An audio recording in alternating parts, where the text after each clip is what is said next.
Israel 7 अक्टूबर 2023 के नरसंहार में शामिल हमास के एक आतंकी को खोज कर जहन्नुम पहुंचा रहा है। इजराइल के प्रधानमंत्री बेंजामिन नेतन्याहू और इजरायली डिफेंस फोर्स यानी कि आईडीएफ ने 7 अक्टूबर को हमास आतंकियों के हमले के बाद कसम खाई थी कि वे हमास और समर्थकों का नामो निशान मिटा देंगे। और इजराइल ने किया भी वही। पिछले एक साल में हमास के आतंकियों को चुन कर मारा है। हमास के चीफ इस्माइल हानिया को तो ईरान में घुसकर जहन्नुम पहुंचा दिया गया। अब उसके राइट हैंड को भी ऊपर का रास्ता दिखा दिया है। इजरायली सेना ने कहा कि उसके हवाई हमलों में गाजा में हमास सरकार के प्रमुख रावी मुश्तहा को मारा गया है। गाजा में रावी का शुमार हमास के सबसे सीनियर लोगों में होता था। उसको हमास चीफ याह्या सिनवार का खास माना जाता था और हमास को खड़ा करने में उसका अहम रोल था। आईडीएफ के मुताबिक रावी मुश्तहा ने याह्या सिनवार के साथ मिलकर हमास के सिक्योरिटी सिस्टम को तैयार किया था।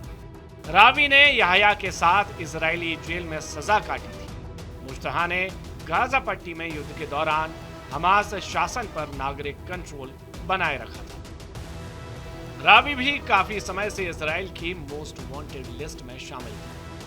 वहीं आईडीएफ ने गुरुवार को रावी की मौत का ऐलान करते हुए कहा कि उसे कुछ महीने पहले हुए हवाई हमलों में मार दिया गया था। आईडीएफ ने अपने ऑफिशियल एक्स हैंडल पर रावी समेत 3 आतंकियों की फोटो पोस्ट करते हुए लिखा कि 3 महीने पहले गाजा में आईडीएफ और आईएसए के संयुक्त हमले में 3 हमास आतंकियों को मार गिराया गया था।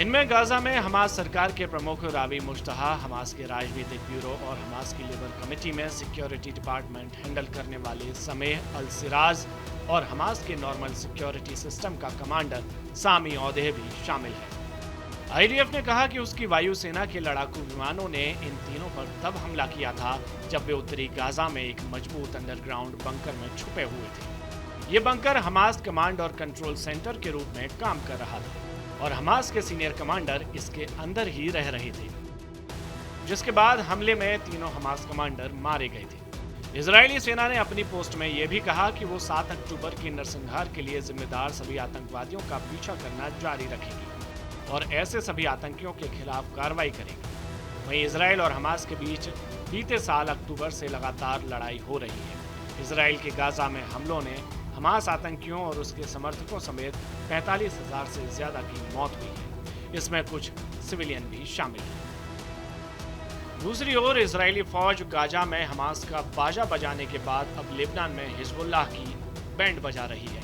कुछ दिन पहले ही बेरूत में हिजबुल्लाह के चीफ हसन नसरल्लाह को 80 टन बम से उड़ा दिया था। उसके बाद इजरायली फौज टैंकों के साथ साउथ लेबनान में ग्राउंड ऑपरेशन को अंजाम दे रही है। वहीं बुधवार रात को ईरान ने इजराइल पर कई मिसाइलें दागी और इसे नसरल्लाह का बदला बताया।